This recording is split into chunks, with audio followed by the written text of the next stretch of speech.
Israel ने एक दिन में हमास के 450 से ज्यादा ठिकानों को किया तबाह। सेना ने हमास के आतंकियों की सुरंगों और चौकियों को बनाया निशाना।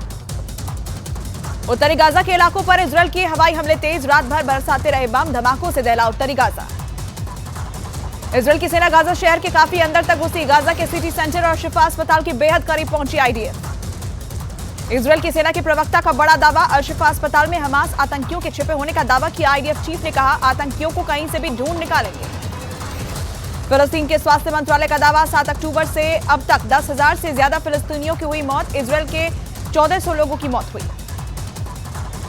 इजरायल के हमले में हिजबुल्लाह को बड़ा झटका। हिजबुल्लाह के अब तक 63 आतंकियों की मौत। लॉस एंजलिस में फिलिस्तीन समर्थक प्रदर्शन के दौरान एक यहूदी शख्स पर हमला, घायल की इलाज के दौरान मौत हुई। गाजा के अल-शिफा अस्पताल में 170 घायल भर्ती, 100 से ज्यादा लोगों ने ले रखी है शरण। गाजा पट्टी के सबसे बड़े अल-शिफा अस्पताल में बड़ी संख्या में लोगों ने ली शरण। इजरायल के आदेश के बाद भी लोग हॉस्पिटल छोड़ने को तैयार नहीं। फिलिस्तीन रेड क्रिसेंट का दावा, अल-कुद्स अस्पताल पर 2 रॉकेटों से हमला किया गया। गाजा के अल-शिफा अस्पताल पर बमबारी, फिलिस्तीन के स्वास्थ्य मंत्रालय का दावा, हमले में 1 की मौत, कई लोग हुए घायल। इजरायल हमास युद्ध पर बढ़ते तनाव के बीच इजरायल के विदेश मंत्रालय का बयान, कहा जॉर्डन के साथ दोनों देशों के लिए संबंध रणनीतिक हैं। गाजा पर परमाणु हमले वाले इजरायल के मंत्री के बयान पर अमेरिका नाराज। अमेरिका ने कहा, ऐसे बयान मंजूर नहीं। हमास के बाद इजरायल के टारगेट पर आया हिजबुल्लाह। इजरायल की सेना ने लेबनान में हिजबुल्लाह के ठिकानों पर हमला किया। उत्तरी गाजा में इजरायल ने तेज किए हमले। इजरायल के हमलों के बाद उठी आग की लपटें। गाजा में अब तक 10,000 लोगों की मौत का दावा। गाजा पट्टी में इजरायल और हमास के बीच आमने सामने की जंग। इजरायल की सेना ने जारी किया गाजा में हमले का वीडियो। इजरायल की सेना ने गाजा पर तेज किए जमीनी हमले, तोप से जमकर दागे गोले। गाजा में जारी जंग के बीच यूएन महासचिव एंटोनियो गुटेरेस का बयान, कहा बच्चों के लिए कब्रिस्तान बन रहा है गाजा। हमास और इजरायल के बीच जारी है भीषण जंग। जंग के बीच इजरायल ने किया हमास को बड़ा नुकसान पहुंचाने का दावा। इजरायल के रक्षा मंत्री ने हमास के कमांडर को बताया कायर, कहा अपने बंकर में छिपा बैठा है याह्वे सिनवार। गाजा के लोगों के लिए मदद के लिए यूएई का फैसला, यूएई गाजा में बनाएगा फील्ड हॉस्पिटल। इराक और सीरिया में अमेरिकी सैनिकों पर हो रहे हमले पर अमेरिका के रक्षा मंत्रालय का बयान, कहा पिछले 1 हफ्ते में अमेरिकी सैनिकों पर 30 से 38 बार हुए हमले। इजरायल को $320 मिलियन के हथियार भेजने की तैयारी में अमेरिका। अमेरिका के अखबार द वॉल स्ट्रीट जर्नल ने किया दावा। आतंकी संगठन हमास ने दक्षिण अफ्रीका के फैसले का किया स्वागत। दक्षिण अफ्रीका ने इजरायल से अपने राजनयिक वापस बुलाए। हमास को खत्म करने के लिए F-35 विमानों को किया तैयार। आईडीएफ चीफ का दावा, पश्चिम एशिया में कहीं भी वॉर कर सकता है लड़ाकू विमान। यरूशलेम के पुराने शहर की दीवारों पर बंधकों की तस्वीरें। हमास के कब्जे में है 240 से ज्यादा बंधक। इजरायल की सेना ने उत्तरी गाजा में मस्जिद के अंदर रॉकेट लॉन्चर को तबाह किया। 50 से ज्यादा रॉकेट किए बरामद। इजरायल के प्रधानमंत्री बेंयामिन नेतन्याहू ने अपने राजदूतों को किया संबोधित, कहा ईरान समर्थित आतंकियों के खिलाफ लड़ रहे हैं ग्लोबल युद्ध। हमास के हमले के बाद इजरायल ने लेबनान की सीमा में दागे 16 रॉकेट। हिजबुल्लाह ने भी इजरायल के 3 सैन्य चौकियों को तबाह करने का दावा किया। लेबनान में हिजबुल्लाह के ठिकानों पर इजरायल की एयर स्ट्राइक। इजरायल की सेना ने जारी किया वीडियो। लेबनान की ओर से इजरायल पर लगातार हो रहे हमले। 2006 के युद्ध के बाद सबसे ज्यादा रॉकेट हमले का दावा किया। लेबनान की तरफ से इजरायल पर एक के बाद एक 30 हमले। इजरायल की सेना ने भी की जवाबी कार्रवाई। गाजा में इजरायल की सेना को मस्जिद के अंदर मिले रॉकेट लॉन्चर। आईडीएफ का आरोप, यूथ सेंटर और मस्जिद का इस्तेमाल कर रहा है हमास। सऊदी अरब का दौरा करेंगे ईरान के राष्ट्रपति इब्राहिम राइसी। 11 साल बाद किसी ईरानी नेता का सऊदी दौरा। गाजा युद्ध पर होगी चर्चा।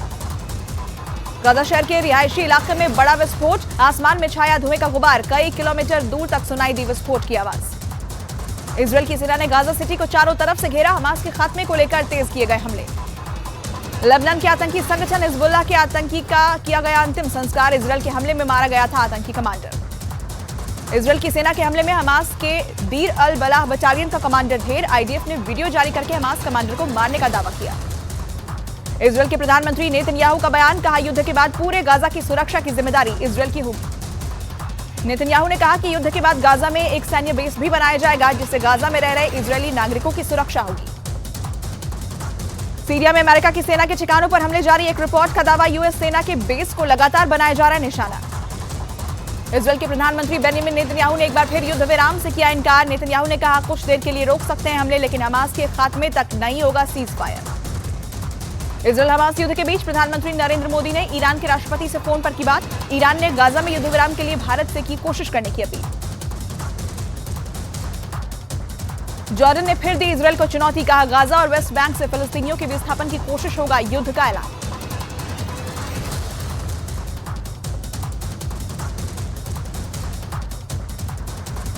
गाजा पर हो रहे हमलों से भावुक हुए फिलिस्तीन के प्रधानमंत्री, कैबिनेट बैठक में आंखों से निकले आंसू। संयुक्त राष्ट्र के नेताओं ने एक बार फिर गाजा में मानवीय युद्ध विराम की मांग की, इजरायल ने मांग को किया खारिज, कहा बंधकों की रिहाई तक जारी रहेंगे हमले। चीन के राजदूत की संयुक्त राष्ट्र से अपील, गाजा में तुरंत मानवीय युद्ध विराम की उठाई मांग। दक्षिणी गाजा में इजरायल ने रात भर बरसाए बम, धमाकों के बाद ऊंची लपटें उठती देखी गई। गाजा के उत्तरी इलाके में भी इजरायल की सेना ने जमकर किए हवाई हमले, बम धमाकों से दहला स्तरों। गाजा के अंदर इजरायल का ग्राउंड ऑपरेशन तेज, इजरायल की सेना ने ग्राउंड ऑपरेशन से जुड़ी तस्वीर पोस्ट की। इजरायल की सेना के प्रवक्ता का बयान, युद्ध हमास ने शुरू किया, खत्म इजरायल करेगा और इसे जीत कर रहेंगे। पाकिस्तान के जमात इस्लामी के प्रमुख सिराजुल हक ने हमास के चीफ हनिया से की मुलाकात, कतर में हुई दोनों नेताओं की मुलाकात।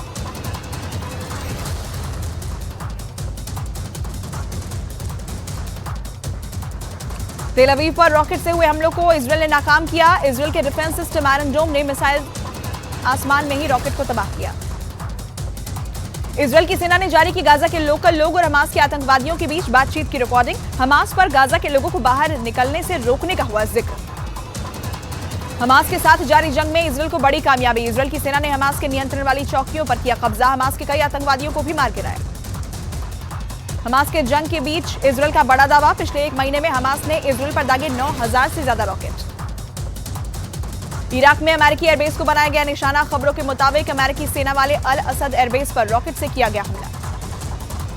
लेबनान सीमा से हिजबुल्लाह के इजरायल पर हमले जारी, उत्तरी इजरायल के किर्यत शमोना शहर पर कई रॉकेट दागने का दावा। दक्षिणी लेबनान में इजरायल के हमले में 3 बच्चों की मौत, हिजबुल्लाह ने कहा इजरायल को इसका खामियाजा भुगतना होगा। इंग्लैंड और ऑस्ट्रेलिया के पूर्व प्रधानमंत्री पहुंचे इजरायल, 7 अक्टूबर को हमास के हमले का शिकार हुए इजरायल के किबुत्ज इलाके का किया दौरा। तुर्की के अडाना शहर में अमेरिकी एयरबेस के बाहर फिलिस्तीन समर्थकों का प्रदर्शन, हिंसक प्रदर्शन के बाद पुलिस ने की कार्रवाई, प्रदर्शनकारियों पर आंसू गैस के गोले छोड़े। इजरायल की सेना ने नोवा म्यूजिक फेस्टिवल में हुए हमले के बाद बर्बादी का वीडियो जारी किया, चारों तरफ सैकड़ों की संख्या में दिखी क्षतिग्रस्त गाड़ियां। इजरायल और हमास में जारी जंग के बीच यूएन का बड़ा दावा, 7 अक्टूबर से अब तक लगभग 15 लाख लोग हुए विस्थापित। गाजा में इजरायल और हमास के बीच आमने सामने की जंग, अब तक इजरायल के 34 सैनिकों की मौत। इजरायल और हमास में जारी जंग के बीच इराकी मिलिशिया का बड़ा बयान, कहा अमेरिकी दूतावास और ठिकानों के खिलाफ होना चाहिए सैन्य अभियान। आज नेतन्याहू से मिलेंगे CIA director William J Burns, CIA director Mossad chief से कर चुके हैं मुलाकात। बगदाद में अमेरिका के विदेश मंत्री एंटनी ब्लिंकन ने गाजा को लेकर दिया बड़ा बयान, कहा मानवीय पहलुओं को देखते हुए बंधकों की रिहाई बेहद जरूरी। पाकिस्तान की राजधानी इस्लामाबाद में फिलिस्तीन के समर्थन में हजारों लोगों ने निकाला मार्च, प्रदर्शनकारियों ने फिलिस्तीन को बचाने की अपील की। इजरायल गाजा बॉर्डर पर भीषण युद्ध जारी, कई धमाकों से दहला गाजा। इजरायल पर हमास का बड़ा हमला, राजधानी तेल अवीव के साथ आसपास के इलाकों में दागी 40 से ज्यादा मिसाइलें। इजरायल की सुरक्षा एजेंसी का 7 अक्टूबर के आतंकी हमले पर बड़ा पर्दाफाश, हमले में हमास के साथ विदेशी आतंकियों के शामिल होने का लगाया आरोप। गाजा में हमले के दौरान इजरायल की सेना को मिले घातक और आधुनिक हथियार, हमास के गोला बारूद बनाने वाली लैब को भी सेना ने तबाह किया। आईडीएफ ने जारी किया गाजा में शेख हमद अस्पताल के नीचे बने अंडरग्राउंड रास्ते का वीडियो, हमास की सुरंगों से जोड़कर अस्पताल को बनाया गया था बेस कैंप। इजरायल पर 7 अक्टूबर को हुए हमले पर हमास कमांडर का बड़ा पर्दाफाश, बोला आम लोगों को मारने का नहीं था प्लान, टॉप कमांडरों के आदेश पर हुआ नरसंहार। इजरायल के इतिहास में एयर डिफेंस की अभी तक की सबसे बड़ी तैनाती, सभी मिसाइल डिफेंस और इलेक्ट्रॉनिक वॉरफेयर सिस्टम को किया गया एक्टिवेट। ईरान के रक्षा मंत्री की अमेरिका को खुली धमकी, कहा गाजा में जारी रहे हमले तो भुगतने होंगे घातक परिणाम, अमेरिका को युद्ध को बढ़ावा न देने की नसीहत दी। गाजा पर इजरायल के हमलों के खिलाफ पेरिस में सड़कों पर उतरे लोग, फिलिस्तीन के समर्थन में की नारेबाजी, 20,000 से ज्यादा लोग प्रदर्शन में शामिल हुए। गाजा पर हवाई हमलों के बीच इजरायल एयरफोर्स के अधिकारियों से मिले प्रधानमंत्री नेतन्याहू, हमलों और आगे की एक्शन की ली जानकारी। फ्रांस के गृह मंत्री का बड़ा बयान, बोले 7 अक्टूबर के बाद से यहूदी विरोधी घटनाओं में हुआ इजाफा। रफा सीमा बंद होने से बॉर्डर पर बड़ी संख्या में लोगों की भीड़, गाजा से बाहर निकलने वाले सैकड़ों लोग फंसे। गाजा में इजरायल के हमलों से बचने के लिए आम लोगों को ढाल बना रहा हमास, इजरायल ने गाजा के लोगों को दक्षिण की तरफ जाने के लिए आखिरी मोहलत दी। इजरायल और हमास के बीच भीषण जंग जारी, दक्षिणी इजरायल में लगातार हमले कर रहा है हमास। हमास समर्थकों ने कई जगह दीवारों पर लगे बंदूकों के पोस्टर फाड़े। पोस्टर हटाने के वीडियो आए सामने। वीडियो में आतंकी संगठन हमास के समर्थक फाड़ते दिखे पोस्टर। जंग के बीच ईरान ने ब्रिक्स से की हस्तक्षेप की मांग। कहा गाजा में इजरायली हमले रोकने की जरूरत।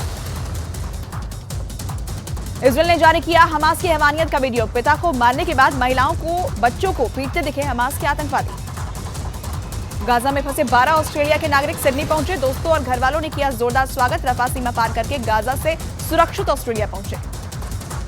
गाजा पर इजरायल की सेना के हमले में मूलभूत सुविधाएं तबाह। संयुक्त राष्ट्र प्रमुख का दावा गाजा में पानी के 7 प्रमुख स्रोत हुए हमले में बर्बाद, जिससे गाजा के लोगों को हो रही है पानी की दिक्कत। हमास पर इजरायल की सेना ने किया बड़ा दावा। हमास आतंकियों ने गाजा के अस्पतालों को बनाया सैन्य अड्डा। आईडीएफ ने सबूत भी जारी किए। आईडीएफ प्रवक्ता ने गाजा पट्टी के शेख हमद अस्पताल का वीडियो भी जारी किया। अस्पताल के एंट्री गेट का हमास के सुरंग नेटवर्क से जुड़ने का दावा। गाजा के उत्तर पश्चिमी क्षेत्र में इजरायल ने किया अब तक का सबसे बड़ा हवाई हमला। 30 मिनट में किए 100 से ज्यादा हमले। फिलिस्तीनी दूरसंचार कंपनी ने की पुष्टि। गाजा में इंटरनेट और संचार पूरी तरह से बंद। हमास और इजरायल में जारी जंग के बीच यूएई और चीन ने बुलाई सुरक्षा परिषद की बैठक। गाजा में लगातार बिगड़ते हालात को देखते हुए फैसला। अमेरिका की ईरान और हिजबुल्लाह को बड़ी चेतावनी। कहा इजरायल पर हमला किया तो उनके खिलाफ मैदान में उतरेगी अमेरिकी सेना। UN relief and work agency का दावा युद्ध के बीच 7 अक्टूबर से अब तक संयुक्त राष्ट्र के 88 कर्मचारियों की मौत। हमास पर इजरायल की एयर स्ट्राइक। इजरायल की सेना ने आतंकी संगठन हमास के करीब 450 ठिकानों पर हमला किया।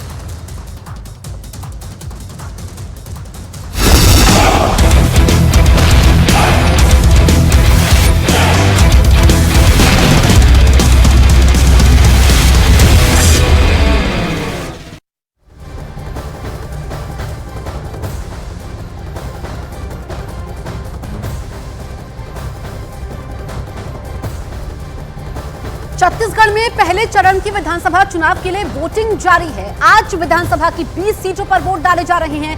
पूर्व मुख्यमंत्री रमन सिंह समेत 223 उम्मीदवारों की किस्मत का फैसला होगा। छत्तीसगढ़ में पहले चरण की सभी 20 सीटों पर मतदान जारी है। नक्सल प्रभावित अति संवेदनशील 10 सीटों पर दोपहर 3 बजे तक वोटिंग होगी, जबकि बाकी 10 सीटों पर शाम 5 बजे तक वोटिंग होगी। तो सुबह 8 बजे से वोटिंग शुरू हुई है और 20 विधानसभा सीटों पर मतदान जारी है। छत्तीसगढ़ में 2 चरणों में चुनाव हो रहे हैं। पहले चरण की वोटिंग हो रही है और 223 उम्मीदवारों की किस्मत आज ईवीएम में कैद होगी। बक्सर जो कि नक्सल प्रभावित जिला, वहां पर जो संवेदनशील बूथ है वहां पर दोपहर 3 बजे तक वोटिंग होगी। बाकी सीटों पर शाम 5 बजे तक वोटिंग होगी। और इस बार कई सारे मुद्दे हैं, स्थानीय मुद्दे हैं, लेकिन जैसा कि जो वोट डालने पहुंच रहे हैं उन्होंने बताया कि विकास एक मुद्दा है, लेकिन जैसा कि नेताओं के बयान सामने आ रहे हैं कि भ्रष्टाचार इस बार एक अहम मुद्दा है। 5 तस्वीरें आपके सामने हैं। सुकमा, जगदलपुर, इसके अलावा बस्तर, कोंडागांव की तस्वीर। और आप देखिए कि पहले चरण की जो वोटिंग है वो शुरू हो चुकी है। सुकमा में अगर हम बात करें तो सुबह 9 बजे तक 4.21% वोटिंग हुई है। बीजापुर में 4.5% वोटिंग रही है। और सुबह के वक्त हमने देखा जो हमारे सहयोगी राजनांदगांव में मौजूद थी, या बस्तर की हम बात करें तो कुछ ज़्यादा उत्साह नहीं था, लेकिन जैसे जैसे दिन आगे बीत रहा है वैसे वैसे अब वोटिंग परसेंटेज भी बढ़ेगा ऐसी उम्मीद की जा रही है। लेकिन 9 बजे तक छत्तीसगढ़ में 9.93% वोटिंग हुई है। कुछ छुटपुट घटनाएं भी सामने आई है, लेकिन उसके बावजूद वहां पर वोटिंग में खलल नहीं पड़ा है। और कांकेर की अगर हम बात करें तो 16.48% वोटिंग हुई है। कांकेर में ये अच्छी वोटिंग हुई है, मतदान हुआ है। मेरे 2 सहयोगी मेरे साथ लाइव मौजूद हैं। रीमा है, इसके अलावा मनोज हैं। सबसे पहले रीमा, मैं आपके पास आती हूँ। आपसे सुबह जब बातचीत हो रही थी रीमा, आपने कहा कि कुछ ज्यादा उत्साह नजर नहीं आ रहा है, क्या तस्वीर बदली है अब? बिल्कुल तस्वीर बदली है, और तस्वीर बदलना स्वाभाविक इसलिए है जसप्रीत, क्योंकि यहाँ पे पूर्व सीएम जो है रमन सिंह, वो जगह जगह पे अब प्राचीन मंदिर में दर्शन पूजन करने के बाद, मीडिया कर्मियों से बातचीत करने के बाद ये जगह जगह बूथों पे जा रहे हैं। ये जो पीछे तस्वीरें आप देख रहे हैं, सुरक्षाकर्मी भी नजर आ रहे हैं आपको, वहाँ पे रमन सिंह है और वो अलग अलग बूथों पर इसलिए जा रहे हैं ताकि वो जायजा ले सके, वो देख सके कि क्या ठीक तरीके से यहाँ पे वोटिंग हो रही है या फिर नहीं। अगर मैं उनके वोट की बात करूँ तो वो यहाँ से तकरीबन 150 मीटर के फासले पर कवर्धा में उनको वोट कास्ट करना है, तो वो शाम तक जाएंगे, 3 बजे के बाद तक जाएंगे। लेकिन अभी चूंकि उनकी कर्म भूमि है ये राजनांदगांव ने उनका कद राजनीति में बहुत बड़ा किया है। और मैं छत्तीसगढ़ की बात करूं तो मैं दर्शकों के सामने ये कहने में बिल्कुल नहीं हिचकिचाऊंगी कि बीजेपी के पास मौजूदा वक्त में छत्तीसगढ़ में रमन सिंह से बड़ा चेहरा कोई है नहीं। यह अलग बात है कि अगर चुनाव परिणाम बीजेपी के पक्ष में आता है तो फिर कोई नया चेहरा दिल्ली से तय हो जाए, इसमें कोई दो राय नहीं है। लेकिन मौजूदा वक्त में यही स्थिति है। मैं रमन सिंह की तस्वीरें भी दिखाती हूँ आपको, यही वही उनकी गाड़ी है और वो फिलहाल इस बूथ से निकलकर अब दूसरे बूथ पे जाएंगे। और अभी उनको फिलहाल अपने ही निर्वाचन क्षेत्र में रहना है जहां से वो खड़े हैं। और सामने जो कांग्रेस पार्टी के कैंडिडेट हैं वो चेहरा मैं बिल्कुल हिचकूंगी नहीं इसको कहने में कि डमी कैंडिडेट के तौर पे ही है। लेकिन हाँ, राजनीति में ये भी बार बार होता रहा है, किसी को मालूम नहीं कि कौन चेहरा किसको हरा दे, क्योंकि इंदिरा गांधी इसकी सबसे बड़े उदाहरण रही है। उनके सामने एक ऐसे चेहरे को उतारा गया जिसके बारे में कोई पहचान नहीं थी, लेकिन चुनाव में वो भी हार गए। तो राजनीति